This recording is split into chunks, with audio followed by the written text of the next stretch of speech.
அடிக்கிற வெயிலுக்கு கிச்சனுக்குள்ளேயே போக முடியலல்ல. ஆனா இந்த ரெசிபி செய்யறதுக்கு நம்ம கிச்சனுக்குள்ளேயே போக வேண்டாம். சிம்பிளா ஹால்லயே உட்கார்ந்து நம்ம செஞ்சு குடுத்துடலாம். இத செய்யறதுக்கு முக்கியமான இன்கிரியன்ட் தயிர் தான். ஒரு ஸ்ட்ரெய்னர்ல துணி போட்டு, அதுக்கு மேல தயிர் ஊத்தி அந்த துணியால மூடிடுங்க. அடியில ஒரு பாத்திரம் வச்சு அத ஃப்ரிட்ஜ்ல 2 ஹவர்ஸ் அப்படியே வச்சுருங்க. நமக்கு திக்கான கர்ட் ரெடி ஆயிடும். இப்போ வெங்காயம், கொடமொளகா, வெள்ளரிக்காய் இது 3ம் பொடியா நறுக்கிக்கோங்க. கேரட்ட வந்து நைஸா துருவி ரெடி பண்ணி வச்சுக்கோங்க.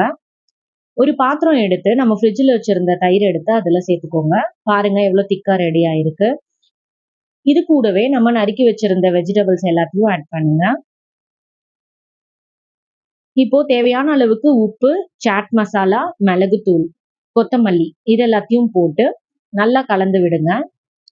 அவ்வளோதான் நம்ம ஸ்டஃபிங் ரெடி ஆயிடுச்சு. இப்போ பிரெட் ஸ்லைஸ் எடுத்து நம்ம செஞ்சு வச்சிருந்த ஸ்டஃபிங்க அதுல நல்லா அப்ளை பண்ணிக்கோங்க.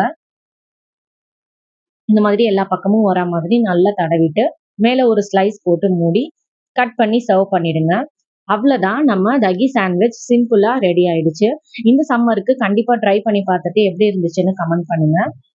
நல்லா சாப்பிடுங்க, நல்லதையே சாப்பிடுங்க. அடுத்த வீடியோல பார்க்குறேன். பாய்.